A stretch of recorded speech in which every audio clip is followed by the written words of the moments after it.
नमस्कार मंडळी. मी शिवराज मगर पाटील. आजच्या या व्हिडिओच्या माध्यमातून जो 28 जून 2026 रोजी TETचा पेपर होणार होता आणि ठरलेल्या तारखेच्या 24 तास अगोदरच हा पेपर लीक झालेला आहे आणि त्यामुळं 28 जून 2026 रोजी जो TETचा पेपर होणार होता तो कॅन्सल करण्यात आला शासनाच्या मार्फत. तर ह्या विषयावरती मी माझे मत मांडणार आहे. तर एक छोटंसं बॅकग्राऊंड द्यायचं झालं तर TET ह्या परीक्षेचा लॉंग फॉर्म आहे टीचर्स एलिजिबिलिटी टेस्ट.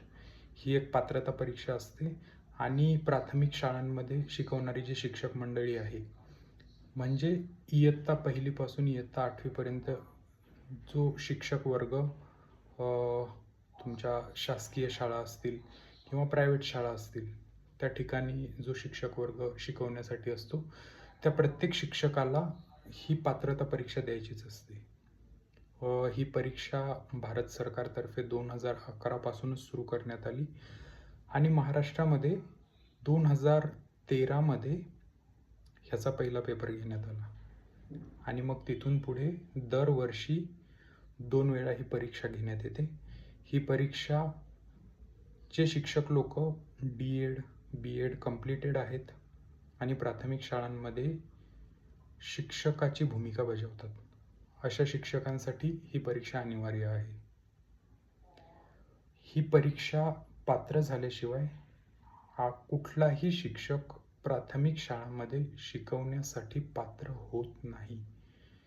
त्यामुळे ही परीक्षा खूप महत्त्वाची मानली जाते आणि ह्या परीक्षेची तयारी बऱ्याच दिवसांपासून शेकडो विद्यार्थी करत असतात. तर दरवर्षीप्रमाणे 27 मार्च 2026 रोजी ह्या परीक्षेची जाहिरात निघाली आणि 27 मार्च 2026 पासून 24 एप्रिल 2026 पर्यंत ह्या परीक्षेसाठी फॉर्म घेण्यात आले. त्यानंतर जी रेग्युलर प्रोसेस असते त्याच्या अंतर्गत सर्व परीक्षार्थींना त्यांचे सेंटर देण्यात आले. प्रत्येक परीक्षार्थी या परीक्षेची जीव लावून तयारी करत होते आणि परीक्षेची तारीख आली होती 28 जून 2026. पण परीक्षा होण्याच्या 24 तास अगोदर मुंबईतील ठाण्यामध्ये पेपर फुटला. अर्थातच मित्रांनो, जो सध्या चर्चेचा विषय आहे, नीट पेपर फुटी प्रकरण, हा विषय भारतामध्ये सध्या चर्चेचा विषय आहे आणि ह्याच्या विरोधातच शिक्षण मंत्र्यांनी राजीनामा द्यावा यासाठी महाराष्ट्रातील अभिजित दिपके नावाचा एक तरुण, 29-30 वर्ष वय आहे बहुतेक त्यांचं, अमेरिकेमध्ये होते. ते अमेरिकेतून भारतामध्ये आले आणि त्यांनी भारतातल्या वेगवेगळ्या शहरांमध्ये आंदोलने सुरू केली आहेत आणि सध्या सामाजिक कार्यकर्ते सोनम वांगचुक यांच्या संगतीने दिल्लीतील ऐतिहासिक जंतर मंतर मैदानावरती त्यांचं उपोषण आणि आंदोलन सुरू आहे. आणि हा विषय चर्चेत असतानाच पुन्हा एकदा MACC ज्याला म्हणतो आपण, त्यांच्या मार्फत घेण्यात येणारा TETचा पेपर 24 तास अगोदर फुटला आणि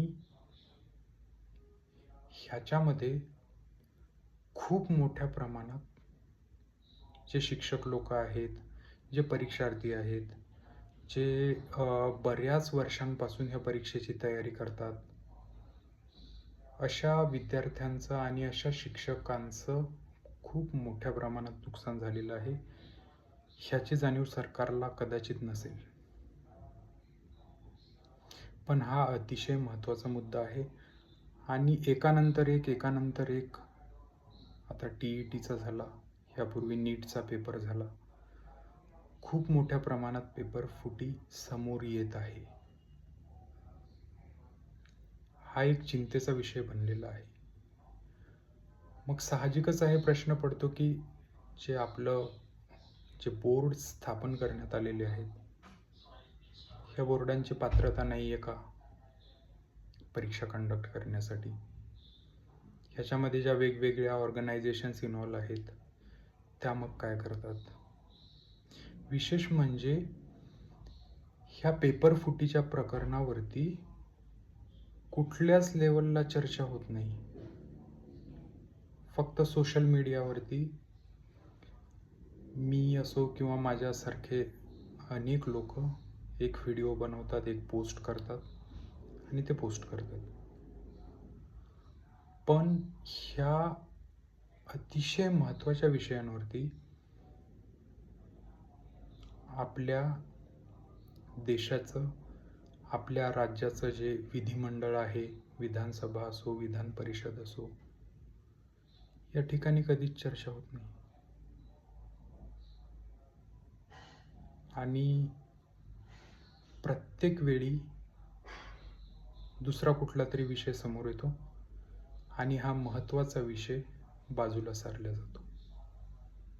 ही एक खूप मोठी घटना आहे. हा एक खूप